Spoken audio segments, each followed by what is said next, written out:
The best way to get all your groups into your FMYI site is to import your book of business. As a DSC or an agent, you should be able to download that. I'm going to bring up a mock one I have here. So before you go about importing, you need to get the spreadsheet ready for FMYI. Since this is prepared by Aflac, it's not ready to be imported into an FMYI site. So what you want to do first is get rid of the header. So I'm just going to completely delete that. So at the top you have your header, just for your information. And then also there's a summary at the bottom you need to delete as well. Basically what you want to end up with is only information that you want into the site. So if you even think that there are some columns of information you don't want included, just completely delete them. Then, because there's special formatting in Book of Businesses that does not work with database importing, you want to save this as a CSV file. It's not exactly required, but it's just a recommendation. So you just come up here and you click Save As and choose CSV. So what you'll need to do to be able to open it up in the new format, I'm just going to close it, click Save, and then open it up again. So you'll see that you end up with just kind of a more clean spreadsheet. And because the special formatting still is here, you do need to delete these extra columns. These were merged in the regular file, so I just completely delete them. So you just want a nice clean, just straight across information. And there shouldn't be any more. There should be one more here, I think, and then there shouldn't be any more. So you'll see how it's very clean, very straight across, and you don't want any stray cells. So for instance, an example is maybe accidentally some information is put in way over here, you know. It won't, the system will be really confused and not know what that is. So you just want to make sure you just have a solid square of information. And just one more, look down here, and that's it. So I'm going to go ahead and save this to my computer, and then I'm going to go back to the FMYI site. So on the left-hand side under Tools, you're going to click Import. You want to choose Import a Spreadsheet.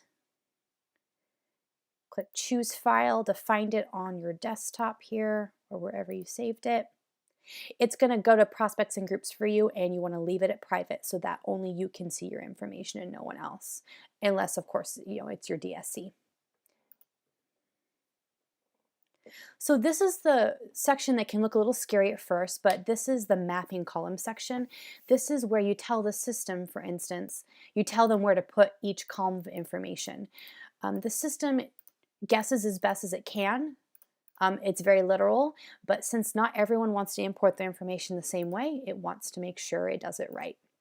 So our system is set up to automatically choose do nothing on columns that you probably don't need to import, like for instance your SSC, writing number, and name is not necessary.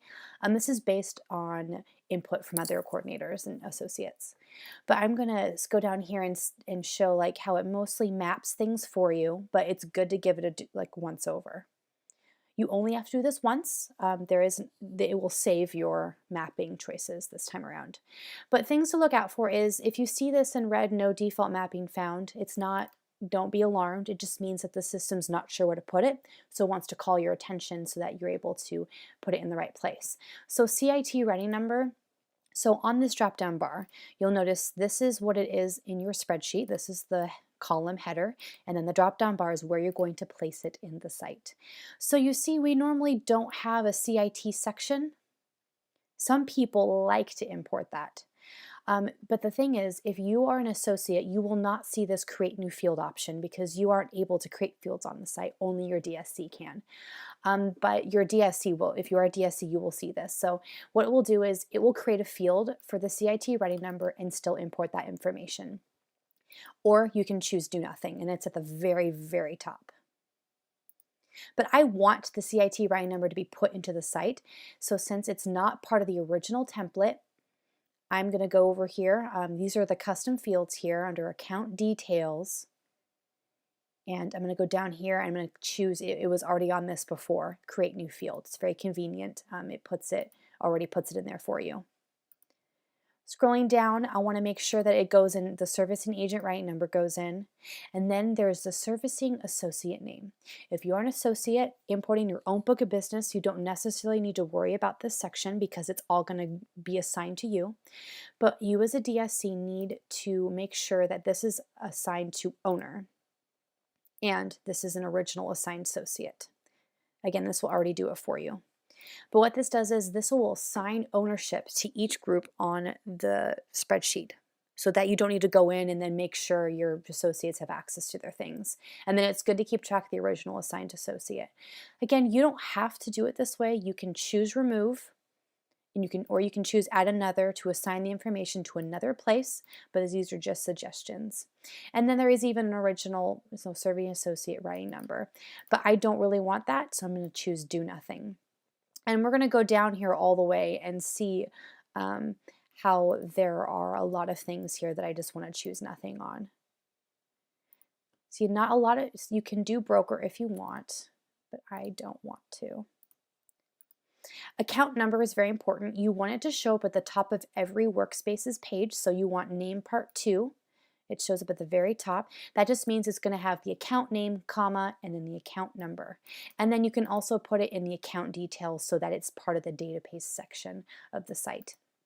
It's good to have it in 2 places because it's definitely not something you want to lose. Account name, you want to make sure you choose name at the top because it will be the page name. It'll show up at the very top of every workspace. Account status, this is where you can choose a field. Maybe I know on the spreadsheet, it's good to have that up here if you're not familiar with all of the headers. See, account status is the number. Not a lot of people import this, so I'm actually just going to choose do nothing. Account type, these are all things that you can either choose to put into the site, but a lot of things are not absolutely necessary. So I'm just going to quickly do nothing, all of these. Scrolling down, these are where you want your contact information. So payroll is main contact, and it already puts it under address 2 for you because this is the one that is payroll. So you want it the second contact. The most important one you want to show up on top, the principal. So this is under address. So you'll notice as you import, you can import 2 types of contact information.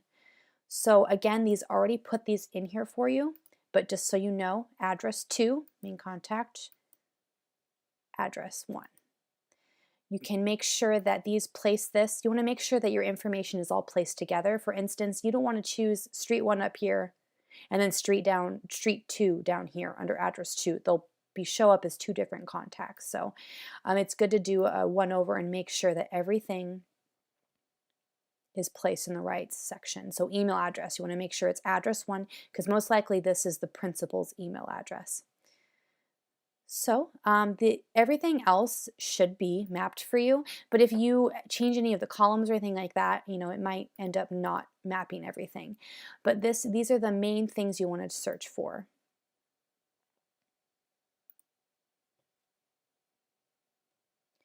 And so there are a lot of things here. So I'm just going to scroll down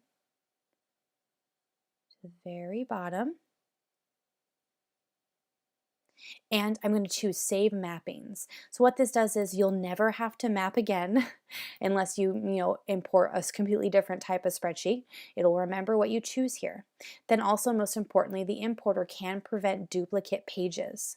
So that if you choose, we usually recommend account number because sometimes page names, like the group name, can get changed. So if you choose account number, what the system is doing is it'll check the account numbers on the spreadsheet that you're importing and tell you if they already exist in the site. So I am going to click continue.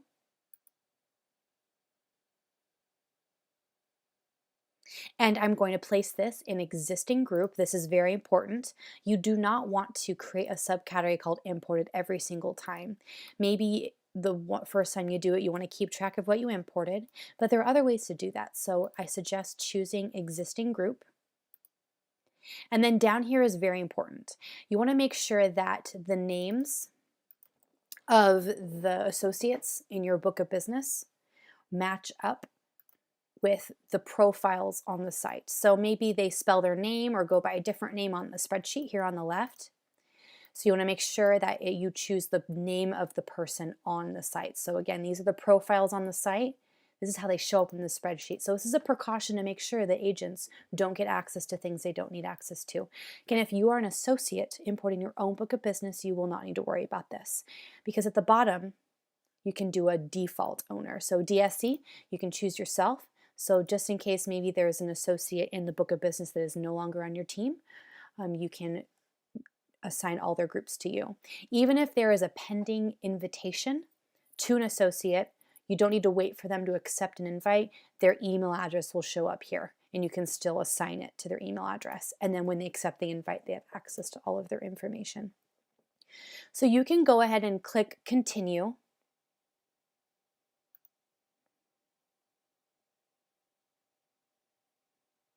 And if there were any duplicates, it would have shown you.